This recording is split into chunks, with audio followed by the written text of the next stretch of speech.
Si President Marcos sa isang interview pa rin po sa Bloomberg, sinabi niya he's fearing that a former ally could undo his legacy and the gains of his administration. Maybe where is this fear coming from, and ano-ano pong gain or legacy ng administration ang posibleng ma-overturn in the event na bumaba na ang Pangulo sa pwesto? Unang-una po, ang masasabi natin, ang Pangulo po ang nagpauna na makapagpaimbestiga sa mga maanumalyang flood control project. Maipakita sa tao na hindi dapat inaabuso ang pondo ng bayan. Isa lamang ito sa maaari natin masabi na magandang ginawa ng Pangulo. Hindi na ito malilimutan ng mga kababayan natin. Putang ina tong si Ngagba. Meron daw siyang fear na baka hindi pagpatuloy ni VP Sara yung nasimulan niya. Putang ina mo. Ano ba yung nasimulan mo? Na dapat ipagpatuloy. Ano? Yung pagnanakaw mo? Yung halos maubos na yung pera sa kaban ng bayan? Yung ginawa mong pang-aapi sa mga Pilipino? Yung pagtatraidor mo sa isang Pilipino? Ano yung pagpapatuloy? Ano kinakatakot mo na hindi ituloy ni VP Sara? Ano bang dapat pang hinayangan? O kaysa na umpisahan mo, bukod sa pagnanakaw mo, putang ina mo ka. Kapal na mukha mo. Tapos ito naman kumari ko, dahil tinanong kung ano yung legasiya, ni Bangag, ang sasabihin mo na naman, putang ina ka. Pangulong Bongbong Marcos Jr. po ang nagpa-imbestiga sa flood control ghost project Kinemrut. Tarantada ka pala. Natural lang na magpa-imbestiga siya kaysa siya ang imbestigahan. Umistay lang lolo mong adik eh. Di ba? Putang ina, puro imbestiga, wala namang resulta. Para kay pa na nagpa-imbestiga kung wala namang resulta, gaga. Putang ina ka, nung panahon ni PRRD, nagpa-imbestiga din siya. Pero yung imbestiga niya, may resulta. May mga tinanggal sa pwesto, may mga sinuspinde, sabihan, may mga tinanggal sa posisyon, ganun. Ganun yung resulta ng pag-iimbestiga. Itong si Bangag, putang ina mo, meron ka pang pa-ICI na nalalaman. Ilang milyon pa ang binadget sa putang inang ICI na yan, yung committee na yan. Ano nangyari? Wala naman. Diba? Ginamit mo lang yung ICI kahit paano kumalma ang mga tao. Pero, anong resulta ng ICI? Hindi kasama yung mga big fish. Hindi kasama si Martin Romualdez at itong si Bangag, pati yung anak niyang si Charis. O kaya doon sa mga may kinalaman sa flood control Kinemerut. Puro mga dilis lang ang inilagay sa kanyang listahan. Putang ina, kala mo nag-aksya pa ng pera dyan sa ICI na yan? Wala rin man kinapuntahan. Kaya tigilan mo yung pagmamalaki mo na si Bangag ang nagpa-imbestiga. Natural lang. Kaya siya nagpag-imbestiga kasi ayaw niyang maimbestigan siya. Para kunyari siya nagpapa-imbestiga gaga.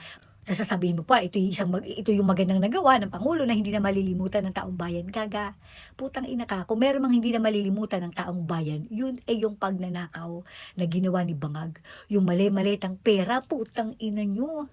Hirap na hirap yung mga Pilipino. Tapos mali-malitang pera nasa inyo. Ano pa? Hindi malilimutan ng taong bayan na yung pinakamamahal na presidente na si Rodrigo Duterte, tinraidor ni Bangag. Tinraidor ng administrasyong ito. At ang mga proyekto, nakita po natin, Tinanong ni reporter kung ano yung magandang legasiya. Okay, ni Bangag na pwedeng i-turn over sa susunod na administrasyon. Ano sabi na kumari ko? Nakita naman po natin yung mga magagandang proyekto. Tapos ano? Wala na. Sana sinabi mo kung ano yung mga nakita natin. Okay? Sabay-sabay ba natin nakita? Sana sinabi mo, ano yung mga proyekto na nakita natin? Be specific. Ang hirap palagi kang ganyan, yung general ka magsalita eh. Nakita naman po natin yung mga proyekto. Tapos, anong proyekto? Linawin mo, meron ba? Wala nga kasi. Putang ina mo, yung mga proyekto na nakita mo, proyekto lang para sa inyo. Yung proyekto na mali-maleta, na kayo lang ang nakinabang, hindi naman ng mga Pilipino. katulad po ngayon, ang mabilis na paggalaw, pagkilos ng Pangulo sa panahon ng nangyayaring krisis dito sa Middle East. Ito po ang masasayang kung ang pipiliin nating leader ay hindi maipagpapatuloy ito naging mga gawain ng Pangulo. So nakakahinayang po talaga dahil baka mamayagpag muli ang mga hindi dapat na mamayagpag at makalimutan panagutin ang dapat na managot. Hibang na hibang talaga itong putang ina to. Anong mabilis na aksyon sa krisis sa Middle East? Anong aksyon ang ginawa? Mabilis ang reaksyon, pero walang aksyon. Ano nakakapanghinayang kung mawala itong mabilis na aksyon? Diba? Nanghihinayang kayo na hindi may pagpapatuloy ang mabilis na aksyon. Walang aksyon, puro reaksyon. Putang ina ka. Nahihibang ka na, nasisira ng ulo mo kung ano-anong sinasabi mo. Anong aksyon? Walang aksyon. Putang ina ka, mamayagpag na naman yung mga hindi dapat mamayagpag, hindi mapanagot, yung mga dapat panagutin. Putang ina mo, dito sa administrasyong ito, walang nananagot. Wala. Kaya nga galit na yung taong bayan eh. Kaya nga kulang na lang ipanalangin ng mga Pilipino tuwing na-ospital. Itong si Bangag na sana, matuluyan na, mategi na. Ganyan yung sobrang galit na nararamdaman ng mga Pilipino na hindi na nag-wish na maganda para sa Pangulo. Ang gusto na lang ng mga Pilipino magpahinga ng putang inang yan para naman maibalik na sa maayos yung sistema ng bansa.